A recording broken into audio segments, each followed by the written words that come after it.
കഴിഞ്ഞ വർഷം 24 കുട്ടികൾ മാത്രം പുതിയതായി എത്തിയ കുണ്ടഴിയൂർ GMUP സ്കൂളിൽ ഇത്തവണ ഇരട്ടിയോളം വിദ്യാർത്ഥികൾ പുതിയതായി എത്തും. 40 കുട്ടികളാണ് ഇത്തവണ ഈ സ്കൂളിൽ പുതിയതായി ചേർന്നിരിക്കുന്നത്. 110 വർഷം പാരമ്പര്യമുള്ള ഈ സർക്കാർ സ്കൂൾ കുട്ടികൾ കുറഞ്ഞതിനാൽ നിലനിൽപ്പ് പോലും പ്രതിസന്ധിയിലായ അവസ്ഥയിലായിരുന്നു. PTA-യുടെയും അധ്യാപകരുടെയും പ്രവർത്തനങ്ങളാണ് സ്കൂളിനെ വീണ്ടും മികവിന്റെ പാതയിലേക്ക് എത്തിച്ചത്. മികച്ച സംസ്ഥാന PTA-ക്കുള്ള അവാർഡ് കഴിഞ്ഞ അധ്യയന വർഷം സ്കൂളിന് ലഭിച്ചിരുന്നു. കുട്ടികളെ വരവേൽക്കാനായി ആധുനിക രീതിയിലുള്ള കളിയിടം ഒരുക്കിയിട്ടുണ്ട്. 9 ലക്ഷം രൂപ ചെലവിലാണ് കളിയിടം ഒരുക്കിയിട്ടുള്ളത്.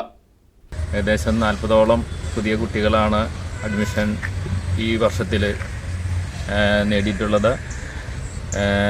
പഞ്ചായത്തിൻ്റെയും അതുപോലെ തന്നെ PTA, OS, വികസന സമിതി അംഗങ്ങളുടെയും നല്ലൊരു പരിശ്രമം ഇതിൻ്റെ പിന്നിലുണ്ടായിട്ടുണ്ട്. പ്രത്യേകിച്ചും PTA പ്രസിഡന്റ് അഫ്സൽ പാടൂരിൻ്റെ ക്ഷീണ പ്രയത്നം ഇതിൻ്റെ പിന്നിൽ എടുത്തു പറയേണ്ടതാണ്.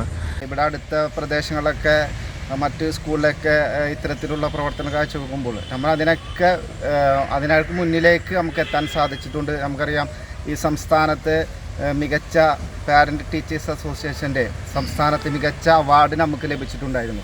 അതിനുശേഷം നമ്മുടെ ഈ വിദ്യാലയത്തിലേക്ക് ഒരു ഒഴുക്കുപോലെ ഈ അധ്യയന വർഷം ഒരു 40ഓളം കുട്ടികളാണ് നമുക്ക് വന്നത്. തീർച്ചയായും വളരെയേറെ സന്തോഷമുണ്ട്. ഇനിയും വരുന്ന അധ്യയന വർഷങ്ങളിൽ ഓരോ ദിനങ്ങളിലും ഓരോ അവസരങ്ങളിലായി ഈ സ്കൂളിലെ കുട്ടികൾ കൂടുമെന്ന പ്രതീക്ഷയിലാണ് തന്നെയാണ് ഇവിടുത്തെ PTA-യും മറ്റ് അനുബന്ധ ആളുകളൊക്കെ എല്ലാവരും ഉള്ളത്.